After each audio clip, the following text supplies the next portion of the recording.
தவப்பணி செய்யறதுல அதிகமாக ஈடுபட்டிருக்கிறேன். உங்கள் எல்லாருக்கும் பல கோணங்கள்ல நாம தவா செய்யணும். இறைவனுடைய சத்திய மார்க்கத்தை எத்தி வைக்கும்போது பல கோணங்கள்ல செய்யணும். அவங்களுடைய தேவைக்கு ஏற்ப அது செய்யப்பட வேண்டும். ஒரு பாமர மக்கள்கிட்ட போகும்பொழுது அவர்களுக்கு எந்த அளவுக்கு இதில் ஒரு ஈடுபாட்டை உண்டாக்கலாம் என்று பார்க்கலாம். சில பேர் ரொம்ப விவரம் தெரிஞ்சவங்களா எதிர்த்து கேள்விப்பட்டு என்ன சொன்னாலும் அவங்க கன்வின்ஸ் ஆக மாட்டாங்க. அவங்களை அணுகிறதுக்கு ஒரு அருமையான வழி இருக்கிறது. அது என்னன்னா, not teaching them anything by words but by actions. நம்முடைய செயல்பாடுகள், உதாரணத்துக்கு நான் மது அருந்துவது தடை செய்யப்பட்டிருக்கிறது, அங்கே இருந்து ஆரம்பிக்கிறோம். மது குடிச்சு கூட உன்னால மகிழ்ச்சியா இருக்க முடியல, கவலை தான் பட்டு கொண்டிருக்கிறேன். மது குடிக்காமையே நாங்கள் எவ்வளோ மகிழ்ச்சியா இருக்கணும் இல்லையா, அப்படி என்று நாம தொடங்கலாம். அது உண்மையிலேயே ஒரு கணவன் மனைவி இருந்து கேட்கும்போது நம்ம இந்த தாவாவில் ஆரம்பிச்சோம்னு வைக்கிறோம். Very good effect you can have at least from women's side. அவங்களுக்கு இது ரொம்ப பிடிச்சிடும். ஏனென்றா தினமும் அவங்க அவசரப்பட்டு கொண்டிருப்பாங்க ஒரு குடிக்காரங்களோட. நாங்கள் மது குடிக்கிறது இல்லை, மது குடிக்க எங்கள் மார்க்கத்தில் தடை செய்யப்பட்டிருக்குது. மது விடுவதற்கும் மார்க்கத்தில் வழி இருக்குது. இப்போ மது குடிக்காமலே எங்களால் மகிழ்ச்சியாக இருக்க முடியுது, நல்லா பார்த்துக்கங்க. நீ எதுக்கு மதுவும் குடிச்சிட்டு மகிழ்ச்சியும் இல்லாமல் இருக்கிறீங்க என்று ஆரம்பிக்கலாம். இது பாமரர் இல்லை. ஆனால் இவர்களெல்லாம் ஒருவர் மார்க்கத்தை ஏற்றுக்கொண்டால் அவரோடு சரி அல்லது அவர் குடும்பத்தோடு சரி அவரால் 1000 பேரை சத்தியத்தை எத்தி வைக்க முடியாது. யாரால? இந்த பாமரர்களால். ஆனால் எலைட் பீப்புள் என்று சொல்றாங்க, ஒரு விவரம் தெரிஞ்ச தர்க்க ரீதியாக விவாதம் பண்ணக்கூடிய இந்த மக்களை விண்ணோவர் பண்றது ரொம்ப கடினம். ஆனால் விண்ணோவர் பண்ணிட்டோம்னா 1,00,000 பேரை எடுத்துட்டோம்னா அர்த்தம். என்னையே நீங்கள் அந்த உதாரணத்தில் சேர்த்துக்கொள்ளும். நான் ஒருவன் வந்தேன்னு நீங்கள் கணக்கு எடுக்கலாம். நான் இனிமேல் எத்தனை பேரை ஈர்க்க போறேங்கிற கூட முக்கியம் இல்லை.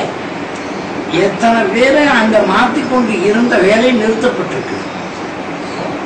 நாத்திகத்துல இழுத்து கொண்டே இருந்தனால அது நான் நிறுத்தி போட்டேன். அது மட்டும் இல்லை, இப்ப அவங்க இந்த பாதையில இருந்து விலகி போறதுக்கு சுலபமான வழியாகி போச்சு. இப்ப நான் ஒருவன் கன்வின்ஸ் ஆகி இருக்கிறேன்னா 2 பக்கமும் லாபம். ஒன்று, இனி என்னால சத்தியத்துக்கு எதிராக ஒருத்தனையும் உருவாக்க போறது இல்லை. சத்தியத்தின் பக்கம் எத்தனை பேர் ஈர்ப்பேன் அல்லாதான் அறிவான். அப்போ என்னை போல இருக்கிறவர்களை ஈர்க்கிறது எப்படிங்கிற கண்ணோட்டத்தை உங்களோட பகிர்ந்து கொள்ள நாம் இருப்போம். நாங்கள் யார் என்று கேட்டால் ஓரளவுக்கு 5 விஷயங்களை அறிந்தவர்கள். ஒன்று, எதையும் தர்க்க ரீதியாக விவாதித்து ஒரு முடிவு கண்டால் ஒழிய எங்கள் மனம் ஏற்காது. இப்படி என்னை போல பல துறையை சார்ந்தவர்கள் இருக்கலாம். ஒரு வைஸ் சான்சலர் இருக்கிறார், ஒரு கல்லூரி பிரின்சிபால் இருக்கிறார், ஒரு சயின்டிஸ்ட் இருக்கிறார், ஒரு அஸ்ட்ரானமர் இருக்கிறார், ஒரு பைலட் இருக்கிறார். இப்படி அவ்வளோ ஒருத்தர் இருக்கிறாருன்னு வைங்க.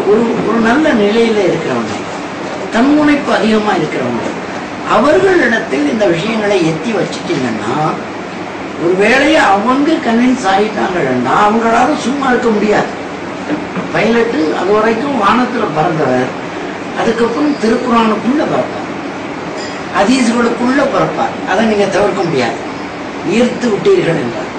ஒரு விஞ்ஞானி தன்னுடைய விஞ்ஞானத்தின் மூலம்தான் இந்த உலக இயக்கத்தை கணிக்க முடியும் என்று நினைத்தவர் இறையியலால் தான் கணிக்க முடியும் என்ற முடிவுக்கு வந்துவிட்டார் என்றால் அவருடைய விஞ்ஞானத்தை இதற்கு பயன்படுத்த ஆரம்பிச்சுவார்.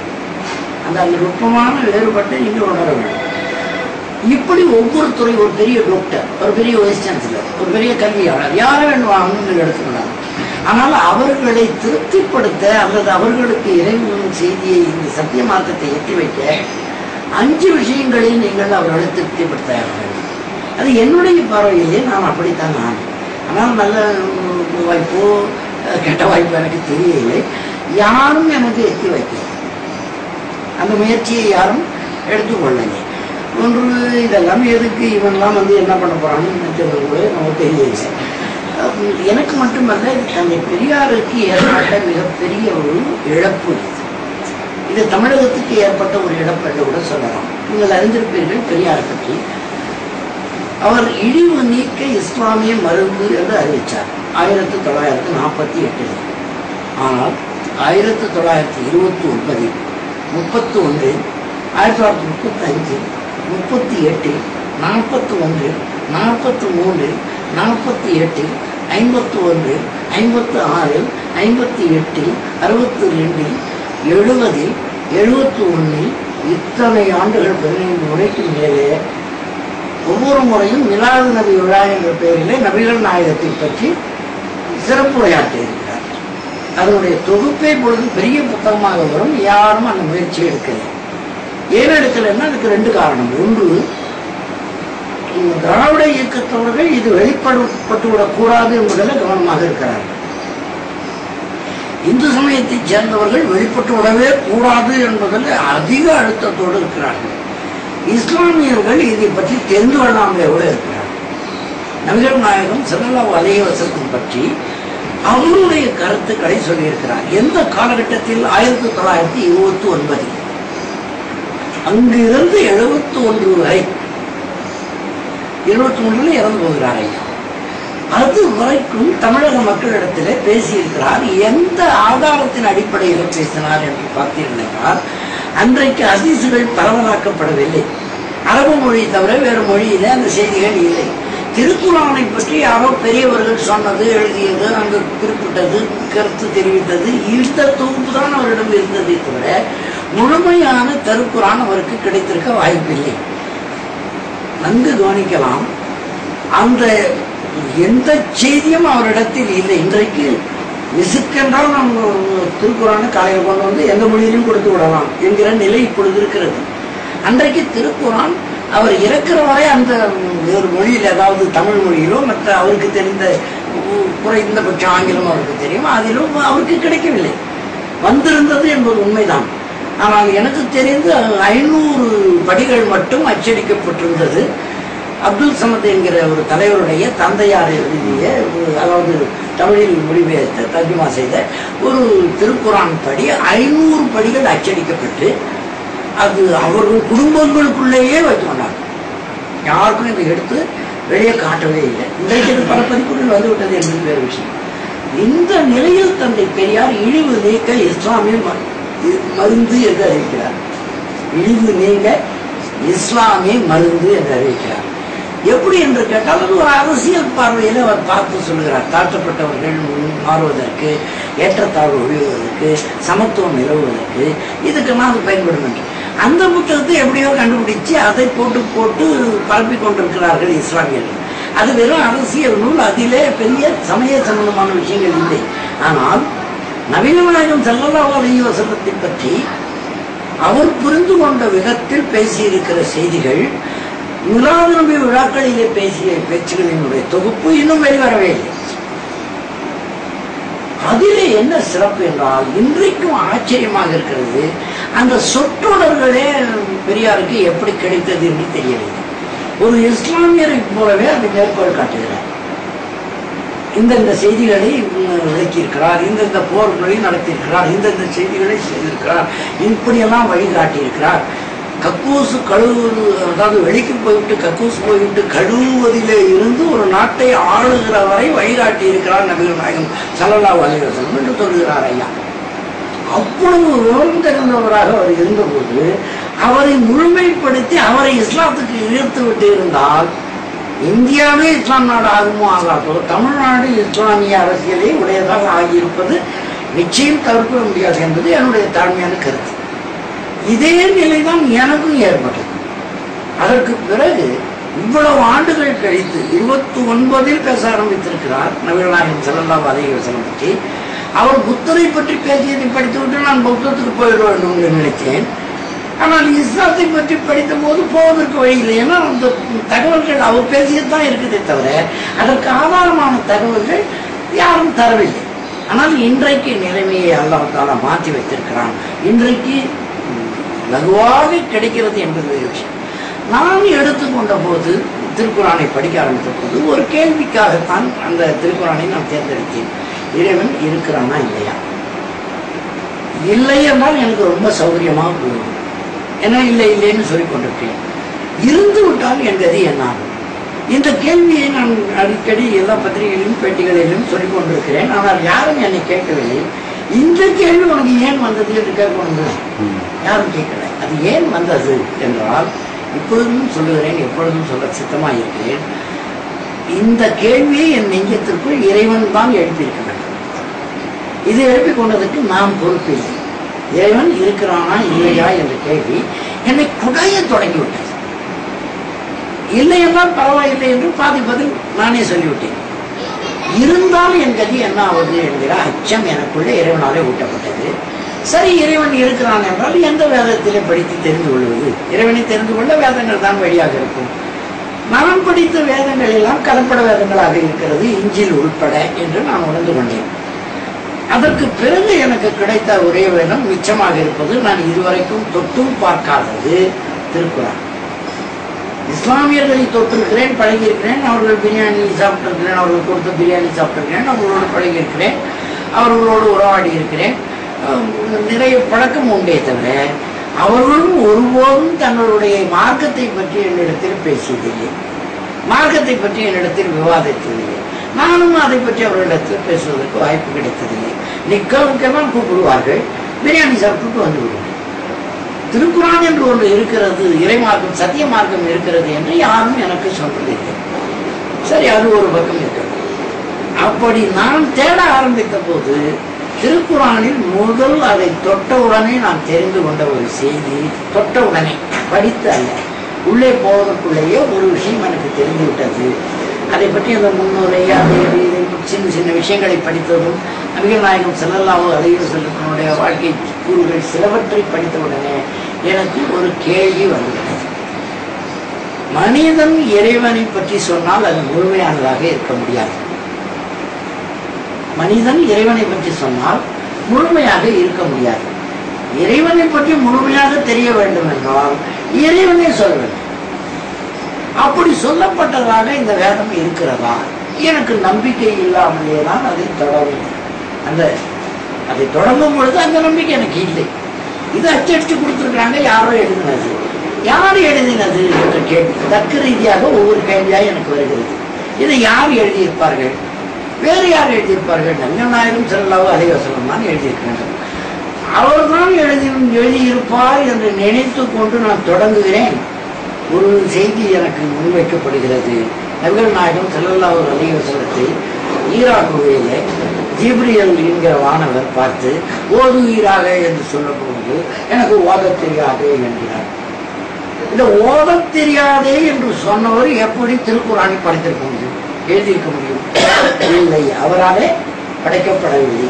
அல்லது அங்கிருக்கும் வேறு புலவர்கள் யாராவது எழுதி கொடுத்தார்களா என்றால், புலவர்கள் எல்லாம் குறைஷிகளாக இருக்கிறார்கள், குறைஷிகள் எல்லாம் இஸ்லாத்துக்கு எதிரிகளாக இருக்கிறார்கள், அவர்கள் ஏன் இதை போய் எழுப்புகிறார்கள் என்கிற பதில் கிடைக்கிறது. அன்றைக்கு வகிகள் இறங்கும் பொழுது நிச்சயமாக இவர்கள் எதிரிகளாக இருந்திருக்கிறார்கள். ஆதரவாக இருந்தவர்கள் மதீனா பக்கம் போன பிறகுதான் கிடைக்கிறார்கள். இங்கே இல்லை என்பது படித்திருக்கிறோம். ஆக பெருமானார் நபிகள் நாயகம் ஸல்லல்லாஹு அலைஹி வஸல்லத்தின் வாழ்க்கையை படித்து விட்டு உள்ளே வரும் பொழுதே எனக்கு தெளிவாகிவிட்டது.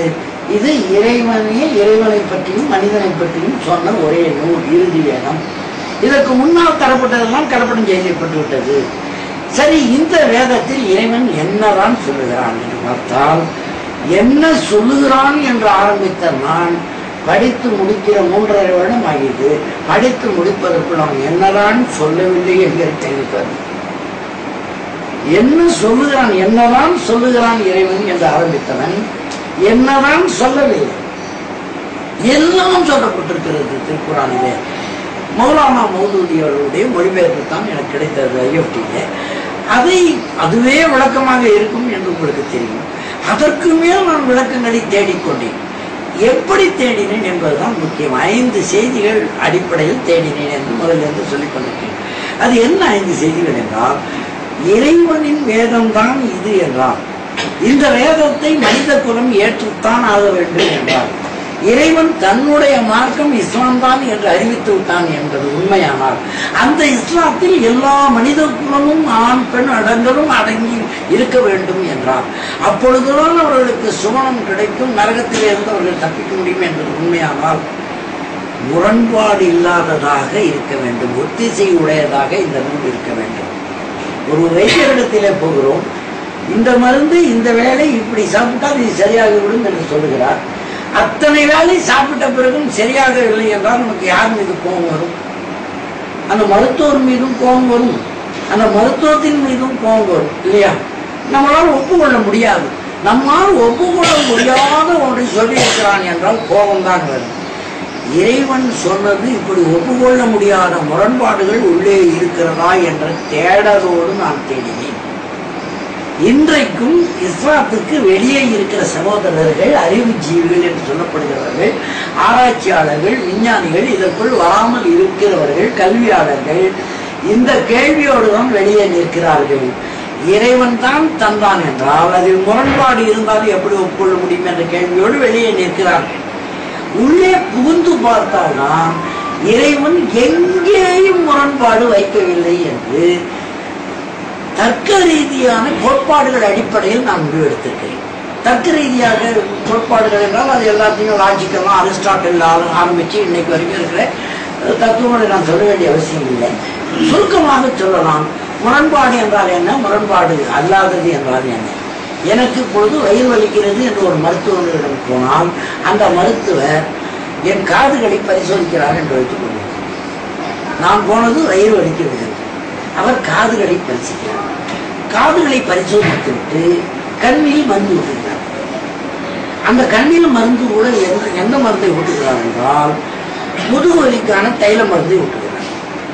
முதுகு வலிக்கான தைல மருந்தை கண்களிலே ஊற்றுகிறார், காதுகளை பரிசோதித்துட்டு வயிற்று வலிக்காக என்றால் இது முரண்பாடு. இதை எப்படி ஒப்புக்கொள்ள முடியும்? இல்லையா? பசியாய் இருக்கிறது, ரொம்ப பசியாய் இருக்கிறது, தாங்க முடியவில்லை என்று சொன்னால், பட்டினி கிடை என்று சொன்னால் அது முரண்பாடு. உதாரணத்துக்கு சொல்லுங்கள், ஜனரஞ்சகமாக புரிவதற்காக. பசியாய் இருக்கிறது என்றால் சாப்பிட வழி சொல்ல வேண்டுமே தவிர, ஏனென்றால் உங்களுக்கு தெரியும், கஷ்டப்படுகிறவர்களே கஷ்டப்படுங்கள், நீங்கள் பாக்கியவான்கள் என்றால் இதை விட பெரிய கிண்டல் உலகத்தில் வேறு எதுவும் இருக்க முடியாது. கஷ்டப்படுகிறவர்களே கஷ்டப்படுங்கள், நீங்கள் பாக்கியவான்கள், அப்படியே சொல்லுங்க. கஷ்டப்படுகிறவர்களே கஷ்டப்படாதீர்கள், அதுக்கு இதெல்லாம் வழி என்று சொல்லப்பட்டிருக்கிறது. இப்படி கலப்படம் செய்து வைத்து விட்டார்கள். அது நிச்சயமாக ஈசா நபி அப்படி சொல்லியிருக்க முடியாது. பின்னாலே வந்த யூதராக இருந்த பவுல் இப்படி சொல்லி கொடுத்து விட்டார். அவரை அதாவது ஈசா நபி நம்பிக்கைக்கு உரியவராக இல்லாமல் செய்வதற்கு என்றே பிறந்து வளர்ந்து முயற்சி எடுத்தவர் பவுல். அவர்தான் அவர்களுக்கு இஞ்சிலுக்கு அத்தாரிட்டியாக வழங்கப்படுகிறது. ஆனால் இங்கே அந்த கலைவரம் நிகழ்வதற்கு வாய்ப்பே இல்லாமல் அல்லாஹ் தஆலா மிகப்பெரிய பாதுகாப்பான ஏற்பாடு செய்திருக்கிறார். இங்கே முரண்பாடு இல்லை இல்லை இல்லை. நான் சொல்வது போல வயிற்று வலிக்கு காதுகளை பரிசோதித்து கண் வழியே முதுகு வலி தைலத்தை ஊட்டுகிற பிரச்சனை இங்கே இல்லை. நேரடியாக பிரச்சனைகள் அணுகப்படுகின்றன. நல்ல கெட்டவன் என்கிற வாக்கியமே இங்கே இல்லை. நல்ல கெட்டவன் இல்லை, உண்மையான பொய் இல்லை, ஒல்லியான குண்டன் இல்லை, முரண்பாடான விஷயங்கள் திருக்குறானிலே இல்லை இல்லை இல்லை. படிப்படியாக படிப்படியாக படிப்படியாக அது தொகுக்கப்பட்டது என்றாலும் கூட எந்த இடத்திலும் முரண்பாடு கண்ணில் விளக்கண்ணை போட்டுக்கொண்டு தேடி பார்த்தேன், ஒரு முரண்பாடு கூட என்னாலே கண்டுபிடிக்க முடியவில்லை. ஆக தர்க்க ரீதியாய் ஒழுங்கமைக்கப்பட்ட உணவு சாப்பிடும் பொழுது நம் உடலுக்கு ஒப்புக்கொள்ளாத உணவு என்றால் வாந்தியாகிவிடும். மூளைக்கு அல்லது மனத்திற்கு முரண்பாடான செய்திகள் தரப்படும் போது துப்பப்பட்டுவிடும், வெளியேற்றப்பட்டுவிடும், அது ஏற்கப்படாது. முரண்பாடு இல்லாத செய்திகளால் அடங்கிய செய்திகளை உள்ளடக்கிய ஒரே நூல் உலகத்திலே, நான் அடிக்கடி வேடிக்கையாய் சொல்லுவது, ஒரு 10 வருடத்திற்குள்ளே ஒரு எந்த புத்தகமாக இருந்தாலும் திருந்திய விரிவாக்கப்பட்ட பதிப்பு வந்து விடுகிறது. திருந்திய விரிவாக்கப்பட்ட பதிப்பு வந்து விடுகிறது எந்த நூலாக இருந்தாலும். ஆனால் திருத்த வேண்டிய அவசியமே இல்லாத, விரிவாக்கப்பட வேண்டிய அவசியமே இல்லாமல் 1400 ஆண்டுகளாய் ஒரு நூல் உலாவது கொண்டு இருக்கிறது என்றால் உலகத்திலேயே திருக்குறான் மட்டுமே. எனவே இது இறைவனின் நூல் தான்.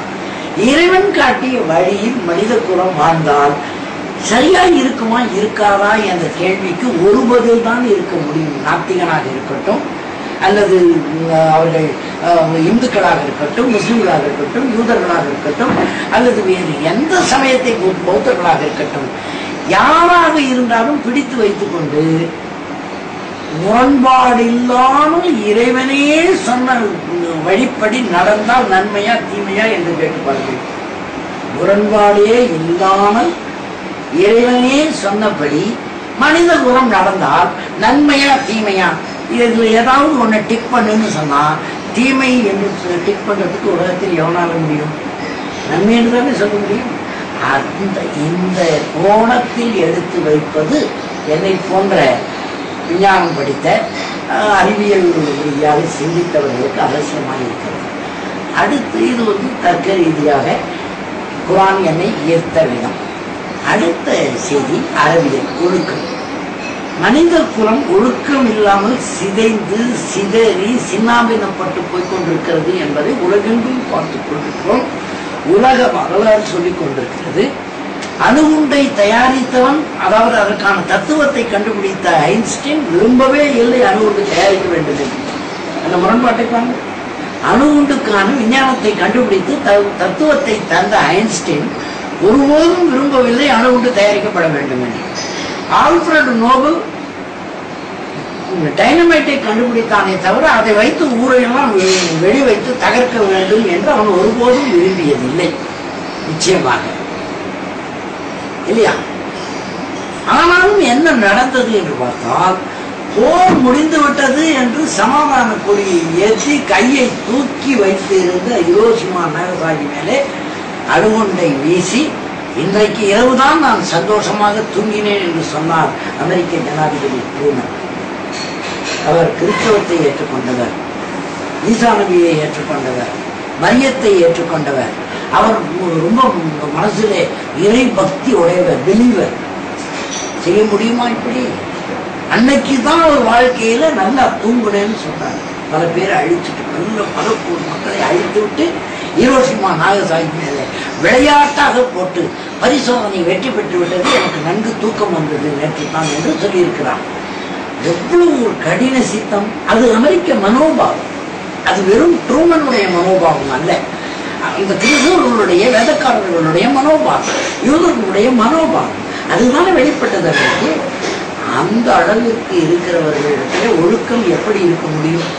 தனி மனித வாழ்க்கையிலும் சரி, தொழில் வாழ்க்கையிலும் சரி, குடும்ப வாழ்க்கையிலும் சரி, சமூக வாழ்க்கையிலும் சரி, ஒழுக்கம் என்பது பிறருக்கு போதிப்பதற்காக இருக்கிறதே தவிர தன் வாழ்வில் பின்பற்றுவதற்கு இல்லை, இல்லை, இல்லவே இல்லை. யாருடைய வாழ்க்கை? இந்த ஒழுக்கத்தை போதிக்க வேண்டும், ஒழுக்கத்தை தர வேண்டும், ஒழுக்கத்தை நடைமுறையில் கொண்டு வர வேண்டும் என்று எல்லோரும் தான் விரும்புகிறோம். யாருக்கு விருப்பம் இல்லை? ஏனென்றால் உங்களுக்கு ஒழுக்கம் இல்லை என்றால் நான் பாதிக்கப்படுகிறேன், எனக்கு ஒழுக்கம் இல்லை என்றால் நீங்கள் பாதிக்கப்படுகிறீர்கள், நமக்கு இருவருக்கும் ஒழுக்கம் இல்லை என்றால் நாம் அனைவருமே பாதிக்கப்படுகிறோம். இது தனி வாழ்க்கையிலும் சரி, குடும்ப வாழ்க்கையிலும் சரி, சமய வாழ்க்கையிலும் சரி, சமூக வாழ்க்கையிலும் சரி, பொருளாதார வாழ்க்கையிலும் சரி, எல்லா இடத்திலும் ஒழுக்கம் இல்லாத போது பாதிக்கப்படுகிறோம் என்று தெரிகிறது. ஆனால் உனக்கு ஒழுக்கம் இல்லை என்று நான் கவலைப்பட தெரிந்து வைத்திருக்கிறேனே தவிர எனக்கு ஒழுக்கம் இல்லை என்றால் சந்தோஷப்பட்டுக் கொண்டிருக்கிறேன். இதற்கு என்ன காரணம்? இது சிறுபிள்ளைத்தனமா இல்லையா? இந்த சிறுபிள்ளைத்தனத்தை சிறுபிள்ளைகளை அணுகுவது போல அணுக வேண்டும் என்று இறைவன் எடுத்த முடிவுதான். இப்பொழுது சிறு பிள்ளைகளுக்கு நாம் போதிக்கிறோம், பொய் சொல்லக்கூடாது, நல்ல மார்க் இருக்கணும், நல்லா படிக்க வேணும், நீ சிறப்பா இருக்க வேணும் என்று சொன்னோம் என்றால் அதற்கு 2 நிபந்தனைகளை அந்த குழந்தை வாய் சொல்லால் விதிக்கவில்லை என்றால் கூட மனத்தளவில் விதித்துக் கொள்கிறது. அது தெளிவா சொல்லும், சில சமயத்துல நினைக்கும். பல சமயங்கள்ல என்ன சொல்லும்? நான் ஒழுக்கமா நடந்தா நீ என்ன செய்வேன், எனக்கு என்ன தருவேன், ஒழுக்கமா நடக்கலன்னு என்ன பண்ணுவேன், ஒழுக்கமா நடந்தால் என்ன தருவாய், ஒழுக்கமா நடக்கலன்னா என்ன ஆகும், என்ன செஞ்சிருவேன் என்று அதன் உள்ளம் நினைக்கும். இந்த சிறுபிள்ளைத்தனம் வளர்ந்த மனிதர்களிடத்திலும் கூட மௌத்தாகிற வரை இருக்கிறது உலகத்துல. உண்டா இல்லையா? சரி, இறைவன் தான் இதற்கு பதில் சொல்ல முடியும் சொல்லி இருக்கிறான் திருக்குறானிலே என்று நான் புரிந்து கொண்டேன். ஒழுக்கமா நடந்தேனா இம்மையிலும் நலம் தருகிறேன், மறுமையிலும் சுவனம் தருகிறேன். ஒழுக்கமா நடக்கவில்லை என்றால் இம்மையிலும் உனக்கு கஷ்டம் தருவேன், இம்மையிலும் உனக்கு சிரமம் தருவேன், மறுமையிலே அதாவது தீர்ப்பு நாளிலே குப்புற போட்டு மூஞ்ச நல்லா தேய்ச்சி நரகத்தில் ஏறிவேன் என்று சொல்லியிருக்கான். சரிதானே? இப்போ ஒழுக்கத்தை நிலைநாட்ட மற்ற எந்த நூல்களாலும் முடியாதது திருக்குறானாலே முடிவதற்கு இதுதான் காரணம் என்று அறிவியல் கோட்பாட்டு அடிப்படையில் நான் உணர்ந்து கொண்டேன். இப்பொழுது திருக்குறளை குடிக்கக்கூடாது என்று சொல்லுகிறது. எந்த அளவுக்கு சொல்லுகிறார் திருவள்ளுவர்? துஞ்சினார் செத்தாரின் வேறல்ல, நஞ்சுண்பவர் நனி கள்ளுண்பவர். துஞ்சினார் அதாவது தண்ணி சாப்பிட்டு மது அறிந்து விட்டு தூங்குகிறவன். துஞ்சினார் செத்தாரின் வேறல்ல, அவருக்கு செத்தவனுக்கு சமம், செத்துட்டான். துஞ்சினார் செத்தாரின் வேறல்லர், நஞ்சுண்பவர் நனி கள்ளுண்பவர்னு சொல்றாரு. ஆனால் இதை சொல்லிக் கொடுக்குற வாத்தியாரு 7 மணிக்கு டாஸ்மாக் போறாரு. எங்க ஊர்ல தண்ணி அடிக்க போறாரு. உண்டா இல்லையா? உங்க ஊர்லயும் கள்ளு குடிக்க போறவங்க தெரியும் உங்களுக்கு. இதை போதிக்கிறவரே கள்ளு குடிக்க போவாங்க.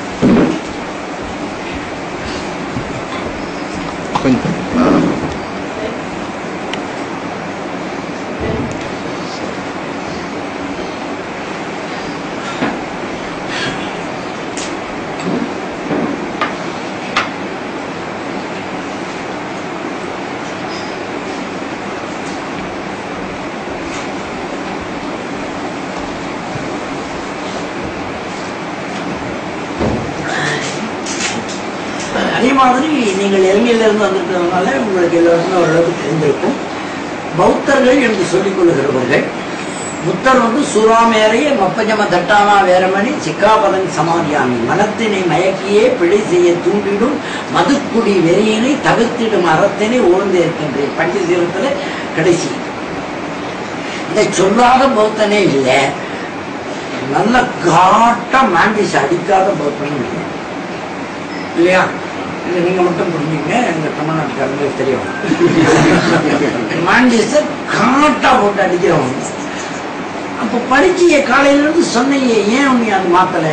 ஏன்னா என்ன பண்ணிட்டு போறாரு புத்தர்? அவர் தான் சொல்லியிருக்காருல்ல, நான் மனுஷன் தான், சாதாரண மனுஷன்.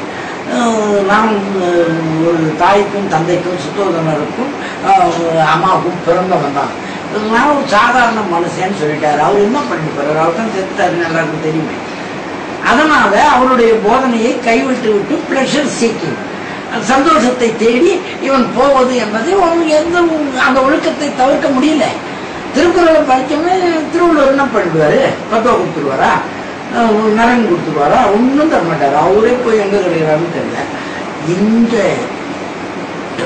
ஒழுக்கமாய் நடந்து கொண்டால் இம்மையிலும் மறுமையிலும் நலன் கிடைக்கும் என்ற உத்தரவாதம், ஒழுக்கமாய் நடக்கவில்லை என்றால் இம்மையிலும் மறுமையிலும் உனக்கு துன்பமும் துயரமும் எரி நெருப்பும் இருக்கிறது என்கிற எச்சரிக்கை செய்கிற ஒரே மார்க்கமாய் இஸ்லாம் இருக்கிறது, திருக்குரான் இருக்கிறது என்று நான் உணர்ந்து கொண்டேன். ஆக முதல் கோட்பாடு தர்க்க ரீதியாக திருப்திப்பட்டேன். இரண்டாவது, அறிவியலை செயலாக்குவது, ஒழுக்கத்தை செயல்படுத்துவதற்கு இதைவிட சிறந்த வழி இல்லை. இப்பொழுது ஒரு கேள்வி எழலாம், இஸ்லாமியர்கள் எல்லோரும் ஒழுக்கமாக நடந்து கொள்கிறார்களா? ஒழுக்கமாக நடந்து கொள்கிறவர்கள் மட்டும்தான் இஸ்லாமியர்கள் என்றுதான் என்பது. இஸ்லாமியர்கள் எல்லோரும் ஒழுக்கமாக நடந்து கொள்கிறார்களான்னு கேட்கிறாங்க. என்ன ஒழுக்கமாக நடந்துக்கலாம்னா அவன் இஸ்லாமியன்னு நீ நினைச்சுக்கிட்டா நான் என்ன பண்றது? இல்ல ஒரு பேர் வச்சுக்கிட்டு இருக்கிறாரு, பேரு அழகேசன் வச்சுக்கிட்டு என்ன மாதிரி ஆள் இருப்பான், பேர் வச்சுக்கிட்டா போதுமா இல்லையா? மாவீரன்னு வச்சுக்கிட்டு கர்மாமுச்சிக்க பயப்படுவான். பேரு வச்சுக்கிட்டாப்புல ஒரு இஸ்லாமியன் இல்லை, தாடி வச்சுக்கிட்டாப்புல இஸ்லாமியன் இல்லை, தொப்பு வச்சுக்கிட்டாப்புல இஸ்லாமியன் இல்லை. இறைவனின் சட்டத்தில் இன்னி பிசகாமல் அறிந்து கொண்டு நடப்பவன் மட்டும்தான் இஸ்லாமியன். முழுமையாய் இறைவனுக்கு கீழ்ப்படிபவன் முஸ்லிம் என்பவன் முழுமையாய் இறைவனுக்கு கீழ்ப்படிபவனும் அமைதியாய் சமாதானத்தோடு அடுத்தவரோடு வாழ்பவன் மட்டும்தான் முஸ்லிம் என்றால் இதை செய்தால்தான் முஸ்லிம். இதை செய்யலையே, அவன் முஸ்லீமே இதை செய்யலையேன்னா நீ முஸ்லீம்ங்கிற பேரை தப்பா சொல்லிட்டு இருக்கிற, நான் என்ன பண்றது? அவர் முஸ்லீம்னு நீ நினைச்சுக்கிட்டா அதுக்கு நானா பொறுப்பு? அவரே கூட நினைச்சிட்டு இருப்பாரு, அதுக்கு நானா பொறுப்பு? இது தாவா பள்ளியில மிக முக்கியமான கட்டம் என்று நான் நினைக்கிறேன். முஸ்லிம் என்று சொல்லிக்கொண்டு இறை சட்டத்தை மீறிக்கொண்டு இருக்கிற யாருக்கும் இந்த ஒழுக்கம் வராது. அப்படி வராதவரை முஸ்லிம் என்று நினைத்துக் கொண்டு, உங்களுக்கே தெரியும், யாரை பார்த்தாலும் அஸ்ஸலாமு அலைக்கும், சாந்தியும் சமாதானமும் நிலைக்கட்டும் என்று சொல்லுகிற நாம் எப்படி தீவிரவாதியாக முடியும்? இவ்வளவு பேர் இருக்கிறோம், எந்த மூஞ்சிலன்னா தீவிரவாத அடையாளம் இருக்குதா? பயங்கரவாத அடையாளம் ஏதாவது இருக்குதா? ஐயோ பாவம், கம்பெனி பிரைவேட் லிமிடெடா இருக்கும். ஆனா உண்மையில் தீவிரவாதம் என்பது, என் மனைவியை கையை பிடிச்சி இழுக்கலாம், நான் குடியிருக்கிற வீட்டை விட்டு என்னை வெளியேற்றலாம்னா ஒரு எறும்பு கூட யானையை கடித்து விட்டாவது சாகத்தான் நினைக்கும் என்ற அளவுக்கு போராடுவதற்கு பேர் தீவிரவாதமா, பயங்கரவாதமா? பாலஸ்தீன மக்கள் 2000 ஆண்டுகளாக 5000 ஆண்டுகளாக வாழ்ந்ததற்கு வரலாறு இருக்கிறது. சும்மா எதையோ எழுதி வச்சுக்கிட்டு அதில் இருக்குது நாங்க தானட்டு உலகெங்கும் எங்கெங்கோ போய் சுரண்டி சுரண்டி பணத்தை சேர்த்தவனுங்க உள்ள வந்து அந்த மக்களை வெளியேற்றி விட்டார்கள் என்போது அதில் ஒருத்தன் சின்ன கண்டு கூட எட்டு அடிச்சா உடனே பயங்கரவாதியா? இது தப்பு இல்லையா? இது பயங்கரவாதம் என்பது எது? மிதிப்பது பயங்கரவாதம் இல்லையா? ஏன்டா மிதிச்சேன்னு கேட்டா பயங்கரவாதம்ங்கிறான். அதை வச்சுக்கிட்டு முஸ்லிம்கள் எல்லாரும் பயங்கரவாதிகள் சொல்வது அநியாயம் இல்லையா? உங்களுக்கே தெரியும், உங்கள் சகோதரர்கள் யாழ்ப்பாணத்திலிருந்து வெளியேற்றப்பட்ட போது பயங்கரவாதம் பண்ணிட்டீங்களா? நீங்க இன்னைக்கு வரைக்கும் பண்ணிட்டீங்களா? யாராவது? யாரும் செய்யலையே. ஏதோ அல்லாஹ் நம்மளை அங்க வச்சிருந்தோம், இங்க வச்சிருக்கான்னு போயிட்டே இருந்தீங்களே தவிர யார் பயங்கரவாதம் பண்ணிட்டீங்க? யாரோ சில பேர் காட்டி கொடுத்தாங்கன்னா அவனையில தண்டிச்சிருக்கணும். அதுக்காக குடும்பமா மொத்தமா அனுப்பி விட்டாங்கல்ல. அது என்ன பண்றது? இப்போ இவர்கள் பயங்கரவாதிகள் தானா, தீவிரவாதிகள் தானா? நிச்சயமா இல்லை. ஏன்னா இறை சட்டத்தை ஏற்றுக்கொண்ட யாரும் மூமின்களாக இருப்பார்கள். நிச்சயமாக அவர்கள் எந்த தவறும், இறைவன் பிடரி நரம்பை விட நெருக்கமாகி இருக்கிறான் இறைவன் என்று உணர்ந்து கொண்டவர்கள் தவறு செய்யவே வாய்ப்பில்லை. ஒழுக்க களத்திலே தவறு செய்கிறவன் முஸ்லீம் இல்லை. அவனுக்கு பெயர் முஸ்லீமாக இருந்தாலும், அவன் முஸ்லீம் வாப்பாவுக்கும் உமாவுக்கும் பிறந்திருந்தாலும், அவன் முஸ்லீம்னு சர்டிஃபிகேட்டை வாங்கி வச்சிருந்தாலும், தாடி வளர்த்து தாடி நல்லா தொங்க வளர்த்திருந்தாலும், தொப்பி போட்டிருந்தாலும், தொழுகை நடத்திருந்தாலும் நிச்சயமா அவன் முஸ்லீம் இல்லை. இறைவனின் சட்டத்தை இனிமையாவது மீறிவிட்டால் கூட அவன் நிச்சயமாக மோமின் இல்லை, முஸ்லீம் இல்லை. முஸ்லீம் என்றால் கீழ்ப்படிய வேண்டும், இறைவனுக்கு கீழ்ப்படிய வேண்டும். எந்த அளவுக்கு என்றால் அமைதியை நிலைநாட்டுகிற அளவுக்கு இறைவனை தவிர வேறு யாருக்கும் கீழ்ப்படிய மாட்டேன் என்று இறை சட்டத்தை அறிந்து ஏற்றுக்கொள்கிறவனாக இருக்க வேண்டும். அப்படி ஏற்றுக்கொள்ளுகிறவர்கள் மனித குலத்தில் இருக்கிற எல்லோருக்கும் இது பொருத்தமானது என்று எடுத்து வைக்க வேண்டும். இது இரண்டாவது அவர் அறிவியல், ஒழுக்கவியல். இது வேறு எந்த மார்க்கத்திலும் இவ்வளவு தெளிவாக இருப்பதாக எனக்கு தெரியல. அதனால தான் நான் இஸ்லாத்துக்கு வந்தேன். மூன்றாவது மிக முக்கிய பகுதி, நான் விஞ்ஞானம் படித்தவன், மனோதத்துவம் படித்தவன். என்னுடைய மனோதத்துவம் மட்டுமல்லாமல் மற்ற விஞ்ஞானங்கள் எல்லாவற்றையும் ஜென்ரலாக நான் படிச்சுட்டு தான் சயின்ஸுக்கு வந்திருக்க முடியும், சைக்காலஜிக்கு வந்திருக்க முடியும். ஜென்ரல் சயின்ஸை படித்த போதும் சரி, சைக்காலஜியை படித்த போதும் சரி, இந்த அறிவை சேகரித்து வைத்த இந்த அறிவுக்கு முரண்பட்டதாக, மீறியதாக அல்லது இவற்றுக்கு அப்பாற்பட்டதாக எந்த வேதமும் இருந்தால் என்னால் ஏற்றுக்கொள்ள முடியாது என்ற மனநிலை எனக்கு இல்லை.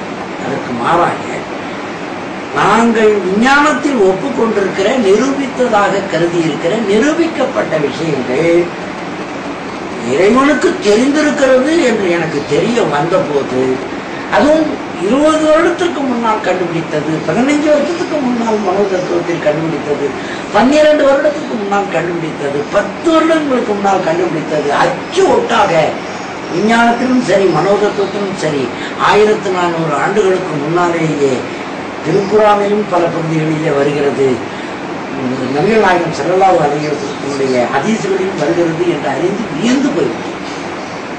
1008 இடங்கள் நான் குறித்து வைத்திருக்கிறேன். புதிதாக 20 ஆண்டுகளுக்குள்ளே கண்டுபிடிக்கப்பட்ட 1008 மனோதத்துவ புதிய செய்திகள் அப்படியே ஒரு எழுத்து மாறாமல் ஹதீஸ்களிலும் திருக்குறானிலும் இருப்பதை குறித்து வைத்திருக்கிறேன். வியந்து போயிட்டேன். என்னை பெட்டி கொடுத்து இழுத்தார்கள். திருமணம் செய்து கொள்வதற்காக வேற ஒரு திருமணம் செய்து கொள்வதற்காக இஸ்லாத்துக்கு போயிட்டான், அதுக்கு போயிட்டான், இதுக்கு போயிட்டான், சூன்யம் வச்சுட்டு போயிட்டாங்க, பயங்கரவாதத்தில் போய் மாட்டிக்கிட்டான் என்றெல்லாம் பேசுகிறவர்கள் பேசுகிறார்கள். ஆனால் என்னை உந்தி தள்ளியது விஞ்ஞானம் மட்டுமே. அதான் நடுவில் சொல்றேன். இந்த பக்கம் 2, அந்த பக்கம் 2, நடுவில் 1, மொத்தம் 5. அந்த நடுவில் சொல்லுகிற அந்த இடைப்பட்டு இருக்கிற இந்த விஞ்ஞானம் தான் பிடரி பிடித்து என்னை தள்ளியது. மனோதத்துவம் ஓரிரு உதாரணங்கள் சொல்லலாம்.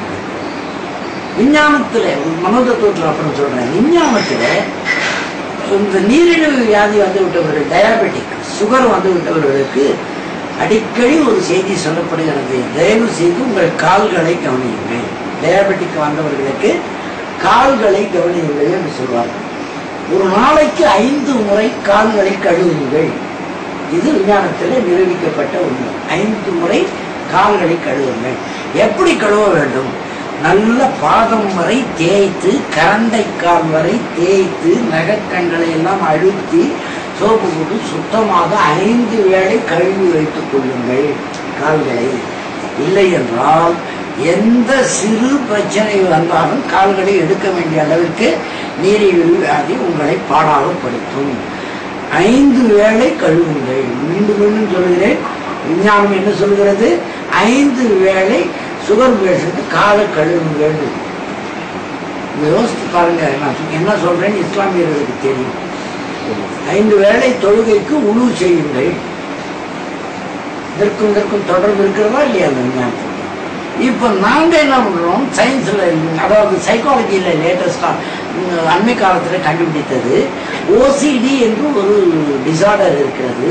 21 வயதுக்கு மேல் பெண்களுக்கு வருவது. கழுவுனதே கழுவுவாங்க, முழுவதையே முழுவாங்க, நினைச்சதையே நினைப்பாங்க, பேசுறதே பேசுவாங்க, கோவப்படுவாங்க, எடுத்து எறிவாங்க. டாய்லெட்டுக்கு போனால் 3 மணி நேரம் 4 மணி நேரம் உள்ளவே இருப்பாங்க. சுவிட்ச் போட்டால் போட்டுக்கிட்டே இருப்பாங்க, கல் திறந்துக்கிட்டே இருப்பாங்க, நம்பர் சொன்னால் சொல்லிக்கிட்டே இருப்பாங்க, எழுதுனா எழுதிக்கிட்டே இருப்பாங்க, கோவப்படுவாங்க, ஆத்திரப்படுவாங்க. எதுவுமே சுத்தமாக இல்லைன்னு அவங்க சுத்தமாக இருக்க மாட்டாங்க. இவ்வளவுக்கும் காரணம் 2 விதமான காரணம். ஒன்று, அவர்கள் அக விஷயத்தில் மனத்தில் சில சிதறல்கள், சிதைவுகள் 3 வயதிலிருந்து 7 வயது, 11 வயதிலிருந்து 14 வயது, 17 வயதிலிருந்து 21 வயதில் பார்க்கத்தகாததை பார்த்திருப்பார்கள். ஏதாவது செக்ஷுவல் அபியூஸ் அந்த மாதிரி ஏதாவது நடந்திருக்கலாம். அல்லது அவர்களுக்கு வேண்டப்பட்டவர்கள் யாராவது இறந்து போயிருப்பார்கள். தவிர்க்க முடியாமல் அவர்கள் தவித்துக் கொண்டிருப்பார்கள். இப்படி ஏதாவது ஒரு காரணம், அவர்கள் பார்க்கத்தகாத காட்சியாக கொலை போன்றவற்றை பார்த்திருக்கலாம், அல்லது பிணம் எறிவதை பார்த்திருக்கலாம். இப்படி வந்தவர்களுக்கு வரும். இது ஒரு பகுதி. இன்னொரு பகுதி கெமிக்கல் இம்பேலன்ஸாலே வருவது. ஹைபோதாலமஸ், நியூக்ளியர் போன்ற பகுதிகளிலே மூளையில கெமிக்கல் இம்பேலன்ஸ் வருவது. கெமிக்கல் இம்பேலன்ஸ் அந்த ரசாயன ஒரு சமநிலையில் இல்லாமல் போவது. இது ஏன் வருகிறது? 2வது சொன்ன காரணம் ஏன் வருகிறது என்றால், நம்ம மூச்சு காற்றை இழுப்பதும் விடுவதும் மூக்கில் தான் செய்து கொண்டிருப்பதாய் நாம் நினைத்துக் கொண்டிருக்கிறோம். தோல் வழியை கூட நாம் சுவாசித்துக் கொண்டிருக்கிறோம் என்று விஞ்ஞானம் சொல்கிறது.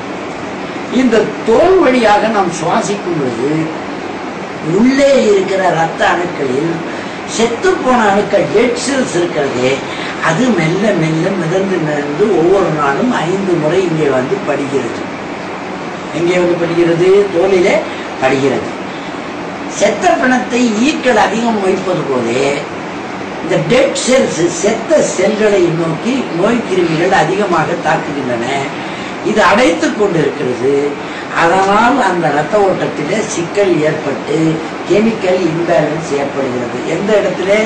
கை, கரண்டை கை வரை, அரை சட்டை போட்டுக் கொண்டிருக்கிறவர்களுக்கு இந்த முழங்கை வரை, கால்களில் திறந்திருக்கிற இந்த பகுதி வரை, முகம், காது மடல்கள், நடு வகிடு, இத்தனை இடத்தில் பாதிப்பு ஏற்படுகிறது. இதிலெல்லாம் டெட் செல்ஸ் வருகிறது. அந்த டெட் செல்ஸ் மூலமாக ரெஸ்பிரேஷன் குறைந்து விடுகிறது. உள்ளே போகும்போது நோய் கிருமிகள் இறங்கி விடுகின்றன. மூளைக்குள்ளே போகும்பொழுது அது அந்த கெமிக்கல் இம்பேலன்ஸ் ஏற்படுகிறது. உடனடியாக ஓசிடி வருகிறது. 21 வயசுக்கு மேலே அது அதிகமாக வருகிறது. இப்பொழுது கவனித்து பாருங்கள். 5 வேளை அதை நாங்கள் கழுவுன்னு சொல்றோம். அதுவும் 5 வேளை தான். காலையில் கழுவு, அப்புறம் மத்தியானம் கழுவு, சாயந்தரம் ஒரு தடவை கழுவு, ராத்திரி படுக்க போகிறதுக்கு முன்னால் ஒரு தடவை கழுவு, படுக்கிற நேரத்தில் கழுவு.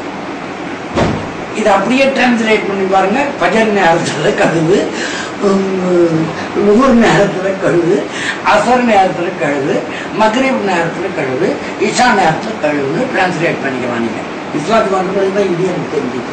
ஆனால் இதை நாங்கள் எவ்வளோ பேருக்கு சொல்லியிருக்கிறோம். ஏன்னா இதை கழுவுனா தான் கெமிக்கல் இம்பேலன்ஸ் சரியாகும். அதுக்கப்புறம் ஒரு வாரம் பொறுத்து 5 வேளை கழுவிட்டு வந்தாங்கன்னா இதுவா அல்லது மனத்தில் பிரச்சனை. ஆனால் அப்புறம் தான் கண்டுபிடிக்க முடியும். பூச்சி புரியுதுங்களா உங்களுக்கு? இப்போ நான் சொன்னது 20 வருஷத்துக்கு முன்னால நீமருங்கிற ஒரு சைக்காலஜிஸ்ட் கண்டுபிடிச்சதுங்க. ஆயிரக்கணக்கான பேர் உலகெங்கும் இதை சோதித்து பார்த்து சரின்னு ஒத்துக்கிட்ட விஷயங்க. 1400 வருஷத்துக்கு முன்னால எப்படிங்க இது தெரிஞ்சிருந்தது? இப்போ நான் இது போல 1008 விஷயங்கள் இருக்கின்றன. அப்போ விஞ்ஞானிகள் நிரூபித்து சேகரித்து வைத்திருக்கிற மெய்மைகளை திருக்குரானிலும் ஹதீஸ்களிலும் பார்க்கும்போது வியந்து போய் இஸ்லாத்திற்கு பிடரி பிடித்து என் விஞ்ஞானம் தள்ளித்தான் வந்திருக்கிறேன். இது 3வது. 4வது மெய்ப்பொருள் என்பது. அது தத்துவம். மெய்ப்பொருள் எப்படி இருக்க வேண்டும்? யார் எதை சொன்னாலும் அதை அப்படியே கேட்டுக்கொள்ளக்கூடாது. மெய்ப்பொருளை நாமே உணர வேண்டும். மெய்ப்பொருள் எப்படி இருக்க வேண்டும் என்றால், கண்ணால் பார்ப்பதனாலேயே ஒன்று மெய் என்று சொல்லிவிட முடியாது. அது உங்களுக்கு தெரியும். காணல் நீர் பார்த்து கொண்டுதான் இருக்கும். இப்போ கூட பெரிய புத்திசாலிகள் சில பேர் என்னை கேட்குறான் ஃபோன் பண்ணி, நீ கடவுளை பார்த்துக்கியா? இஸ்லாத்துக்கு கடவுளை பார்த்துக்கியா? கடவுளை பார்த்து தான் தெரிஞ்சுக்கணும்னு அவசியம் இல்லை. காணல் நீரை பார்க்கிறோம், உண்மையின் ஒப்புக்கொள்ள முடியுமா? காணல் நீரை பார்க்கிறோம், அது காணல் நீர் உண்மையா இருக்குதா? ரோட்ல போகும்போது காரில் பார்த்துருப்பீங்களே வெயில்ல. காணல் நீர் மாதிரியே தெரியும். கிட்ட போனா இருக்குமா? மலை கிட்ட இருக்கிற மாதிரி தெரியும். அது கிட்டத்தான் இருக்குதா? உண்மையிலேயே எங்கிருந்து பார்த்தாலும் பெரிய டவர் கிட்ட இருக்கிற மாதிரியே தெரியும். போய் பார்த்தாலே தெரியும் அது எத்தனை கிலோமீட்டர் போகணும்னு.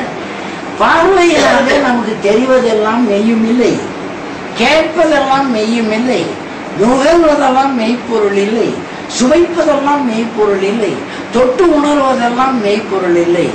எதுதான் மெய்ப்பொருள் அப்படின்னு பார்த்தீங்கன்னா, பிறப்புக்கு முன்னாலும் இறப்புக்கு பின்னாலும் என்ன ஆகும் என்று அறிந்த ஒன்றுதான் மெய்ப்பொருள். இந்த ரகசியங்களை மனிதர்கள் அறிவதற்கு வாய்ப்பு இல்லை, இல்லவே இல்லை. இல்லையா? பிறப்புக்கு முன்னால் என்ன நடந்தது என்பதையோ இறப்புக்கு பின்னால் என்ன நடக்கும் என்ற மறைவான விஷயங்களை அறிவதற்கு மனிதனுக்கு வாய்ப்பே இல்லை. எதை வச்சு அறியறது? எனக்கு பிபி எவ்வளோ இருக்குதுன்னு மனிதன் கண்டுபிடித்த கருவியில் அறியலாம். ஆனால் நான் எங்கே போவேன்றது அறியறதுக்கு கருவி எங்கே இருக்குது? நான் கூட வேடிக்கையாக சொல்றது உண்டு. ஷேவ் பண்ணுறதுக்கு எலக்ட்ரானிக் ஷேவரெல்லாம் வந்துருச்சு. இப்போ எலக்ட்ரிக் ஷேவர், எலக்ட்ரானிக் ஷேவர். தாடி வளர்க்கறதுக்கு ஒன்று வந்துட்டான், ஒரு மிஷின் வந்துட்டு. நான் பெரிய தாடி உடனே வச்சுக்கிட்டு இல்லை, கழிப்பதற்கு மழிப்பதற்கு கருவி வந்துருச்சு. தாடி வளர்க்கறதுக்கு கருவி வரப்போகுதா? வர முடியுமா என்றால் இப்போதைக்கு சாத்தியம் இருக்கிறதா எனக்கு தெரியல. தாடி வளர்க்கறதுக்கு இல்லை. மறைவான விஷயங்களை, அதாவது பிறப்புக்கு முன்னால் இருப்பவனவற்றை, இறப்புக்கு பின்னால் நடக்குமவற்றை அறிந்தவன் ஒருவன் தான் என்றால் அது இறைவன் தான். அந்த விஷயத்துக்கு பேர் தான் மெய்ப்பொருள். அப்படி அறிந்தவர் யாராவது சொல்லியிருக்கிறாங்கன்னு பார்த்தா, அவன் அறிந்ததாக மனிதர்கள் சொல்லித்தான் இதுவரைக்கும் கேட்டதை தவிர திருக்குறானில் மட்டும்தான் இறைவனே சொல்லுகிறான் என்று நான் உணர்ந்தேன். அப்படி அவன் சொன்னதெல்லாம் நடந்தும் இருக்கிறது பின்னாலே.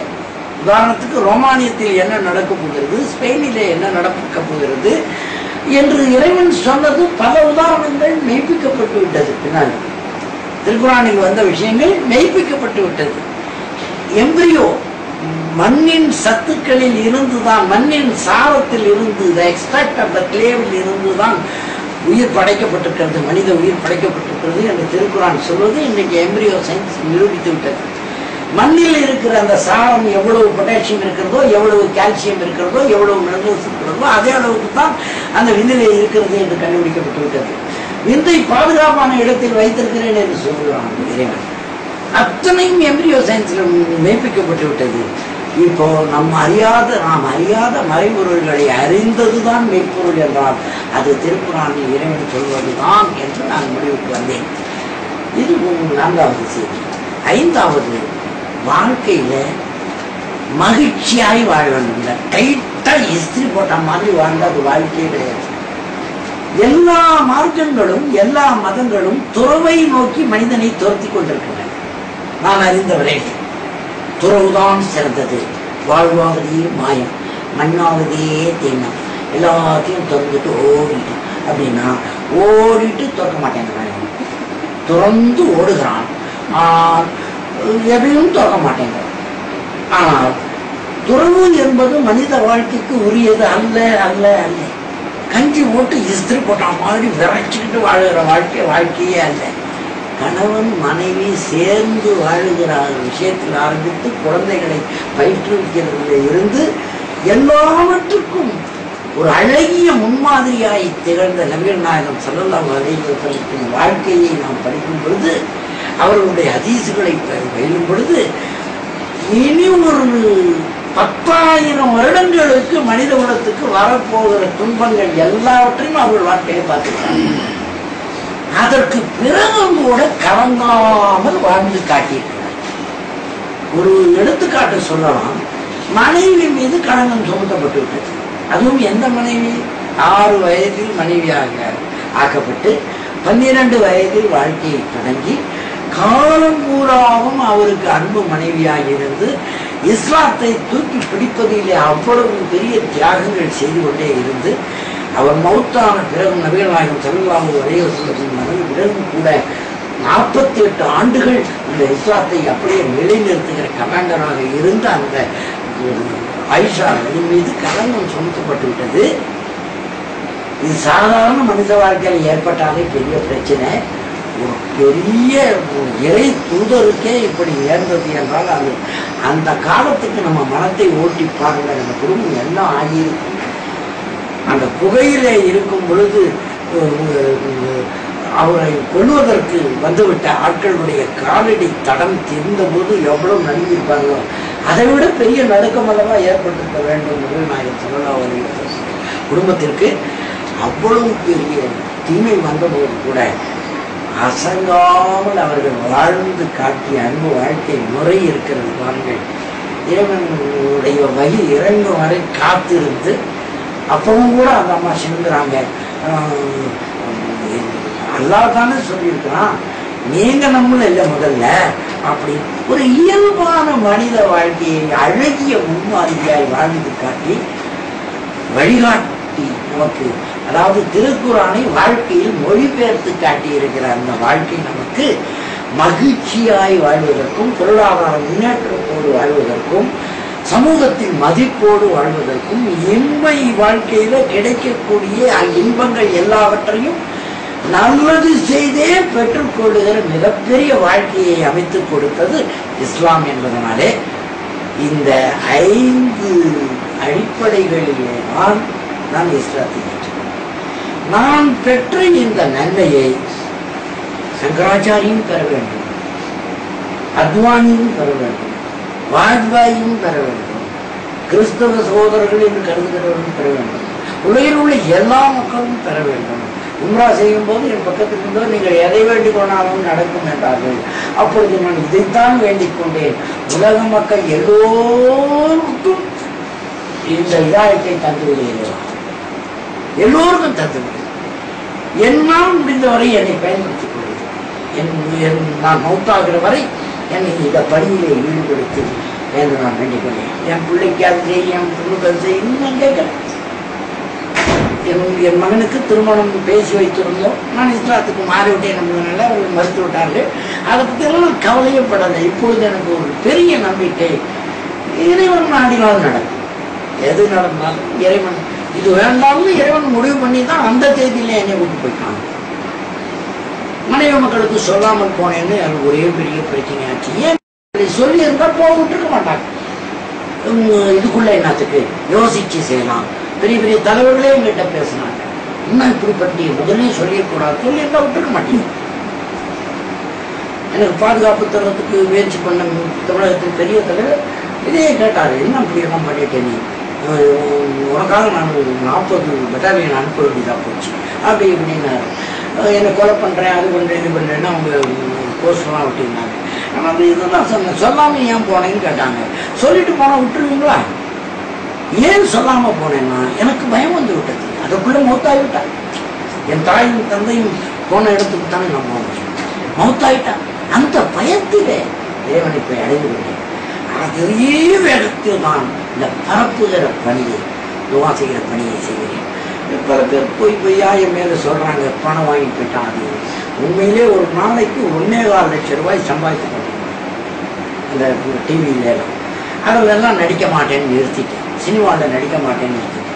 மனோதத்தை சிகிச்சை செய்வதும் இந்த மாதிரி கூட்டங்களுக்கு வரும்போது தான் வெளிப்பாக மட்டும் தரணும். இது எனக்கு போதுமானதாக இருக்கிறது என்று பெற்றுக்கொள்கிறேன். மற்றபடிக்கு பணத்துக்கோ காசுக்கோ எதுக்கும் வரல.